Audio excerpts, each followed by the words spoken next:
Esta noche recuerdo con emoción a mi padre leyendo entusiasmado un libro que comentaba con mi madre, el que puso en mis manos cuando alcancé la edad de interesarme en la lectura. El libro me arrebató por lo ameno de su forma. Lo leí con gusto y sin cansancio. Años después volví a leerlo. Me fascinó su contenida emoción. Cumple a maravilla la sobriedad de su forma, digna de la gesta grandiosa que narra. Su autor relata con maestría las aventuras y riesgos que vivió. Escribió sus memorias mientras convalecía de sus heridas en un hospital rudimentario, perdido entre rocas y rala vegetación.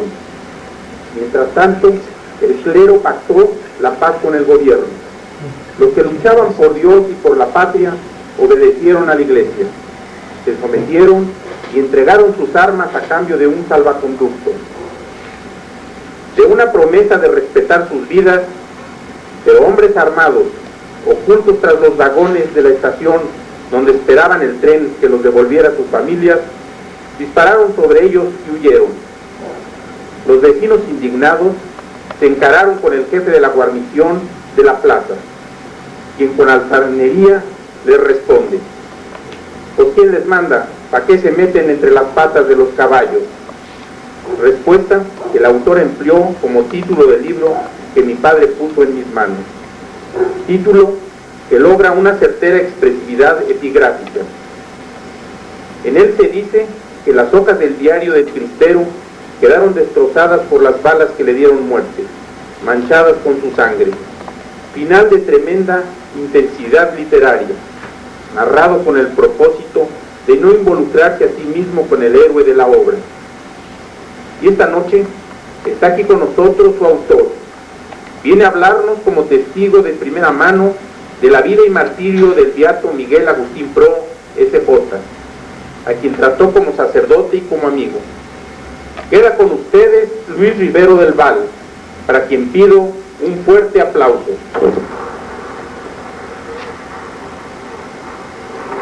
Buenas noches, señoras y señores. Su asistencia subraya el interés de los mexicanos por repasar nuestra historia, especialmente la de sus capítulos gloriosos, magnificados por la tragedia. Muchas gracias por acompañarnos. Acerca del padre Pro se ha escrito mucho, no hasta el cansancio, porque su ejemplo estimuló a mi generación, sigue estimulando a nuestros hijos y fortalecerá a los hijos de nuestros hijos mientras haya católicos y mexicanos. Se han publicado numerosos libros, artículos, reportajes y folletos en los que se narra en detalle la vida y su martirio. Por ello no pretendo alargarme, no quiero ser repetitivo. Ahora, motivados por el decreto de padre Miguel Agustín Pro, S.J., decreto que será proclamado en Roma por el Santo Padre Juan Pablo II el día de mañana, 25 de septiembre de 1988, el Centro de Integración Universitaria me hace el honor de invitarme a platicarles algunas de mis vivencias, de mis relaciones como amigo de los hermanos Pro. El año de 1936 comparecí ante las autoridades episcopales de la Arquidiócesis de México en sus oficinas anexas a la Catedral Metropolitana. Se me citó por mi amistad con los hermanos Humberto y Roberto Pro, con quienes me relacioné en el grupo Daniel O'Connell del ACJM, y a través de ellos con su hermano el padre Pro. Cuando lo conocí, era yo presidente de la Confederación de Estudiantes Católicos de México y le solicité fuera conciliario eclesiástico de la Confederación para resolver posibles dudas que pudieran surgir entre los estudiantes referentes a la fe o a la moral católica. Por indicación del mismo padre Pro, elevé mi solicitud ante el padre Luis Vega, provincial de los jesuitas, quien me dio su consentimiento en forma provisional hasta que las circunstancias le permitieran trasladarse al colegio de Chihuahua, para donde estaba destinado. En plena persecución religiosa, sin detener el riesgo que corría, aceptó celebrar la Santa Misa en el domicilio de la Confederación de Estudiantes Católicos ante numerosa asistencia estudiantil, para eludir a la policía, que llegó en bicicleta con atuendo de obrero. Mi testimonio lo rendí ante un tribunal constituido por 3 jueces eclesiásticos como inquisidores de la Sagrada Congregación de Ritos, ante quienes juré solemnemente frente a un gran crucifijo y con mi mano sobre los evangelios, contestar con absoluta verdad, así como guardar en secreto de por vida las preguntas que me hicieran y mis respuestas. Agradezco a los organizadores de este acto el darme la oportunidad de hablar de un periodo trágico y heroico de la historia de México, el que viví como testigo y en parte como actor. La beatificación del Padre Pro rompe lo que se ha llamado la conjura del silencio, refiriéndose al pacto celebrado entre el Estado y la Iglesia cuando los mentados arreglos, comprometiéndose ambas partes a no escribir ni hablar acerca de la persecución religiosa, estableciendo lo que llamaron modus vivendi. El que no respetó el gobierno, pues yendo más lejos, negó y sigue negando que hubiera habido persecución religiosa. Según la versión oficial, Calles solo trató de hacer cumplir la Constitución de 1917 y el clero se resistió a obedecerla. Ante esta situación, es de justicia olvidarse del pacto y dar a conocer los sacrificios, el heroísmo, la abnegación de una pléyade de héroes, de mártires, de hombres íntegros que dieron su vida o sacrificaron sus intereses por Dios y por la patria. Consciente de la necesidad de que saliera a la luz pública la lección cívica y espiritual que nos dejó la epopeya cristera, me atreví a escribir Entre las patas de los caballos, diario de un cristero. Y si digo me atreví, es refiriéndome a mi incapacidad literaria. Bienaventurado el Padre Pro, que gracias a su vida ejemplar y a su martirio, rompe la barrera del silencio a nivel mundial para que todos se interesen y conozcan la gesta de un pueblo que sin más que la cruz de Cristo colgada al cuello, se levantó para exigir su derecho a Dios, para reclamar su libertad para manifestar sus creencias. A este pueblo, los enemigos de Cristo en son de burla, lo tildaron llamándolos cristeros, y ese nombre se les quedó como timbre de gloria. Ahora se nos presenta la ocasión de estudiar, de profundizar en el conocimiento de la vida de uno de los mártires de la persecución, la del padre Miguel Agustín Pro. Nació el 13 de enero de 1891 en Guadalupe, Zacatecas. Es el tercer hijo de una familia de 11. Sus 2 hermanos mayores, María y María de la Luz, profesaron como monjas en la Orden del Buen Pastor. Él ingresó al noviciado de la Compañía de Jesús en 1911 en el Llano, Michoacán, de donde salen huyendo en 1914 ante el acoso de las fuerzas revolucionarias hostiles a la Iglesia. Se refugian en Los Gatos, California. En 1915 lo envían a Granada, España, donde reside y estudia hasta 1920. Va a Nicaragua como maestrillo. Regresa a España y en 1925 lo envían a Enghien, Bélgica, a especializarse en cuestiones sociales laborales. Allí se ordena sacerdote el 30 de agosto de 1925 y el 7 de julio de 1926 desembarca en el puerto de Veracruz, 24 días antes de que las leyes antirreligiosas obligaran a los obispos mexicanos a suspender los cultos en las iglesias del país y a retirar a los sacerdotes de los templos. Antes de continuar con la narración de la vida del beato Miguel Agustín Pro, es necesario contemplar estas leyes, causa y motivo de los acontecimientos que sucedieron, incluyendo el martirio del Padre Pro. Calles consideraba al Vaticano como un estado extranjero que cobra impuestos en México y que ejerce dominio espiritual sobre el pueblo mexicano. Así que para descolonizarnos, según él, hizo lo posible por destruir a la Iglesia Católica. En 1917, siendo gobernador del estado de Sonora, alentó al presbítero Ernesto Llano para que asumiera la jefatura de la Iglesia mexicana con independencia absoluta del poder eclesiástico de Roma. Fracasó porque no hubo quien lo siguiera y acobardado acabó por esconderse. Pero Plutarco era persistente, por algo le decían Plutarco, y el 18 de febrero de 1927, 2 meses y medio después de asumir la presidencia de la República, volvió a patrocinar la fundación de la Iglesia Católica Apostólica Mexicana, apoyando a un cura en entredicho, de apellido Pérez, quien asimismo se intituló patriarca e inclusive llegó a llamarse Papa Mexicano. Esto hubiera sido solo un sainete, a no ser por el número de muertos y heridos que costó. El fracaso de esta intentona no apartó a Calles de su propósito de acabar con la Iglesia Católica Apostólica Romana en México, y en sus años promulgó el 4 de junio de 1926 la ley reglamentaria del artículo 130 de la Constitución de 1917, por la que se aumenta y explica lo dispuesto en dicho artículo y se reforma el Código Penal en lo concerniente religiosas. Urge lo ya establecido, impone penas financieras y prisión a los infractores.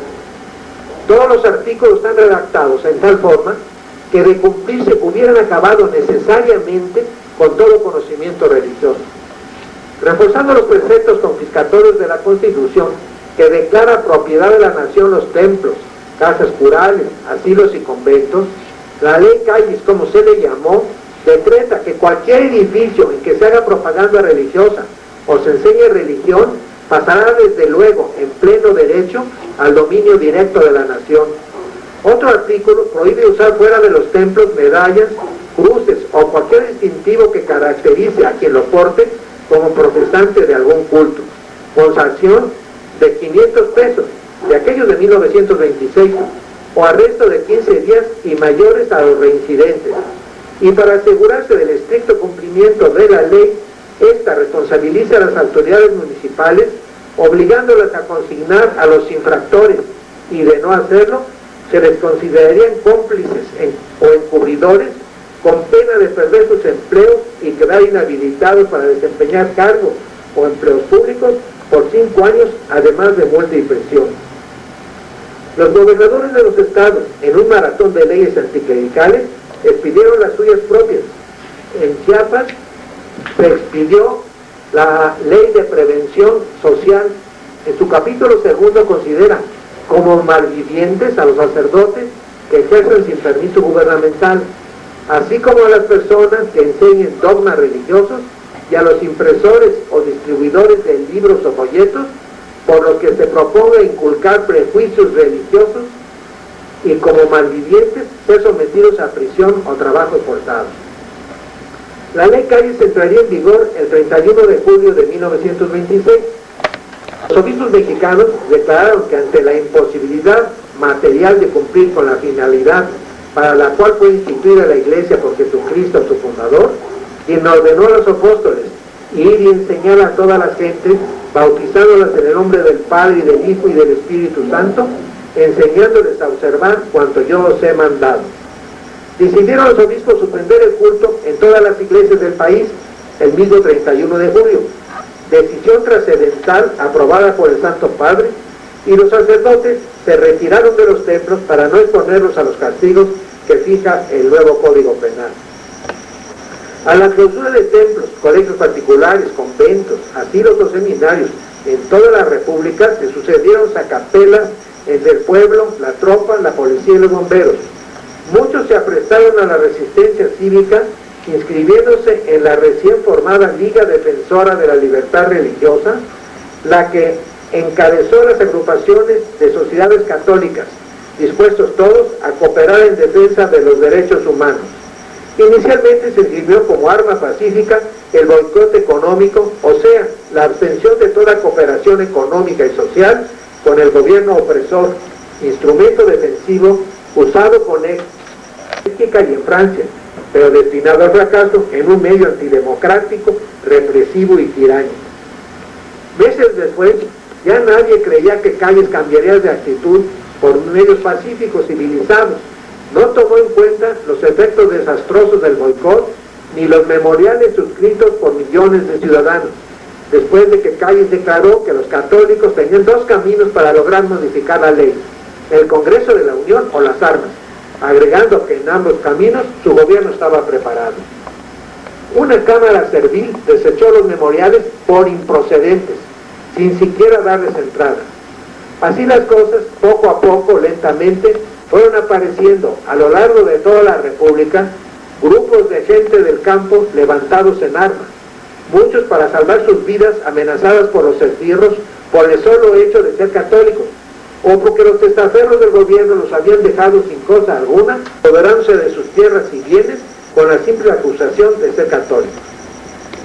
Mientras tanto, el padre Pro, ajeno a estas luchas cívicas y armadas, ejercía su ministerio sacerdotal, cuidaba de los fieles cristianos, celebraba diariamente misa en diferentes sitios, en misas anunciadas de antemano en papelitos escritos a mano por el padre Pro, corriéndose la voz entre personas de estricta confianza. Llevaba la Sagrada Comunión a hospitales y asilos, asistía a moribundos, predicaba en reuniones de obreros o estudiantes, siempre disfrazado, es decir, sin atuendo que denunciara su carácter sacerdotal.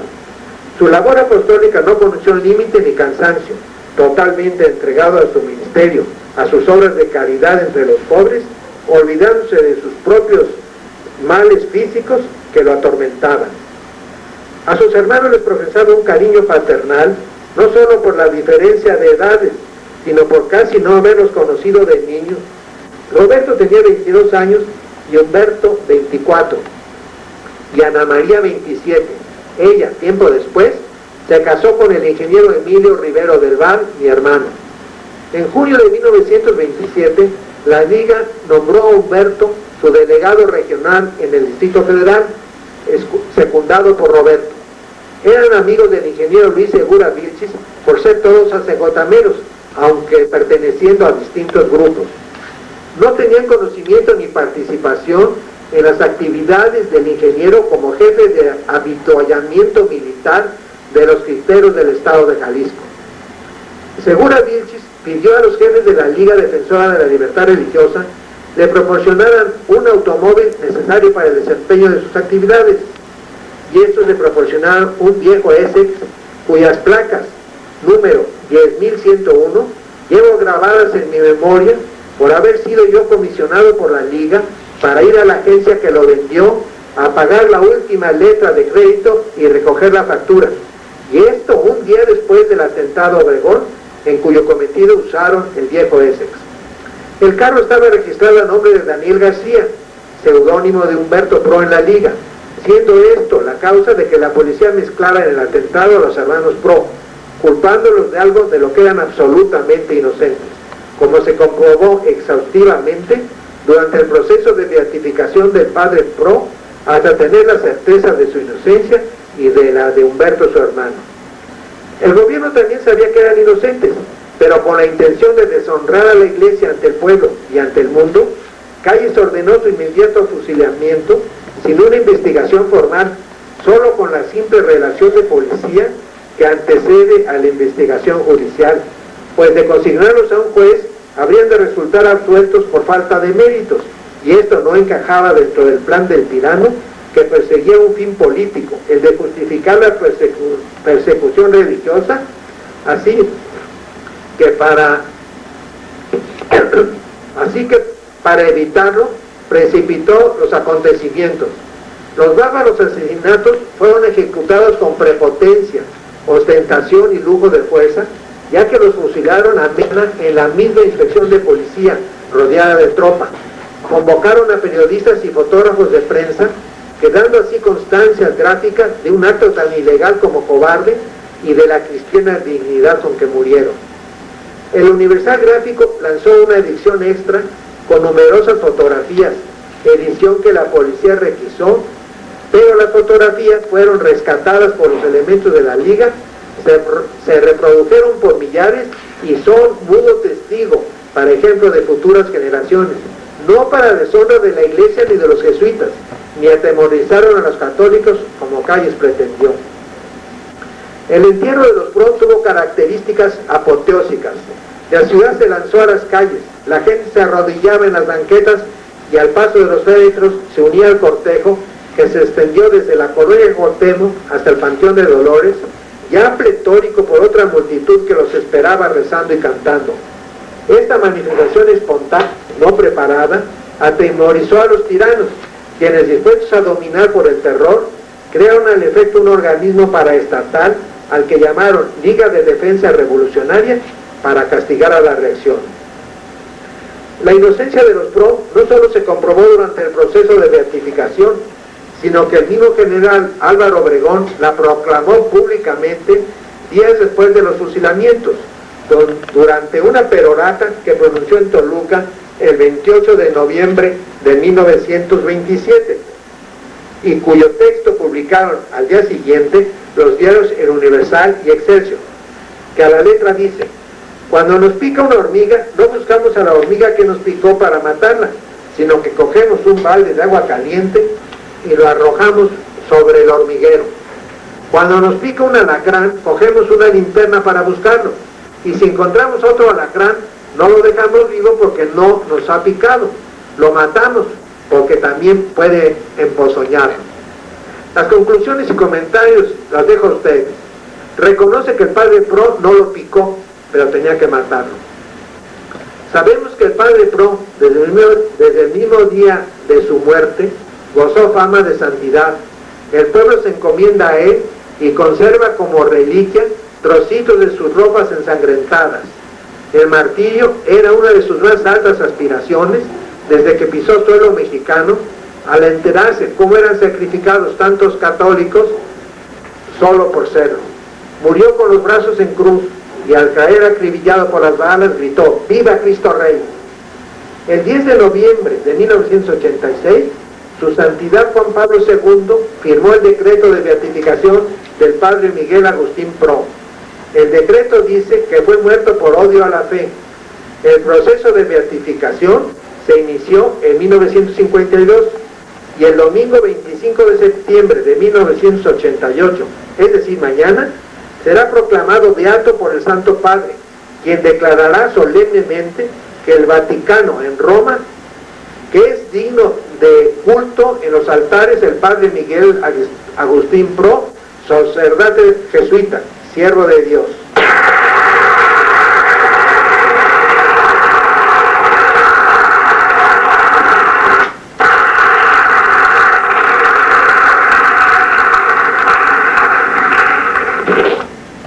Los voy a leer porque eso más bien que platicado son cosas que tienen que ser exactas, tal como la ley se publicó. En Tabasco establecieron que para ejercer su ministerio los sacerdotes de culto católico deben ser casados. En Veracruz limitaron el número de ministros de los cultos a uno por cada 100,000 habitantes. Y en Chiapas se llegó a la ley de prevención social, así llamaron la ley, que en su capítulo segundo, al referirse a las prevenciones contra locos, degenerados, toxicómanos, ebrios y vagos, dice: podrán ser considerados como malvivientes y sometidos a medidas de seguridad, tales como reclusión en sanatorios, prisiones, trabajos forzados, etc., los mendigos profesionales, las prostitutas, los sacerdotes de cualquier denominación religiosa que ejerzan sin autorización legal, las personas que celebren actos religiosos en lugares públicos o enseñen dogmas religiosos a la niñez, los homosexuales, los fabricantes y expendedores de fetiches y estampas religiosas, así como los expendedores de libros, folletos o cualquier impreso por los que se pretenda inculcar prejuicios religiosos. Esta es la ley en Chiapas. En Yucatán se decretó que el agua de las pilas bautismales debía correr. Perdón, me creía, ya es como nomás espíritu de fregar, ¿no? Que les importaba que el agua bautismal corriera, pero en fin. Para el Distrito Federal y territorios, Calles decretó una brutal ampliación del Código Penal de abierto espíritu antirreligioso, estableciendo muy severas penas. Las penas son esas, es decir,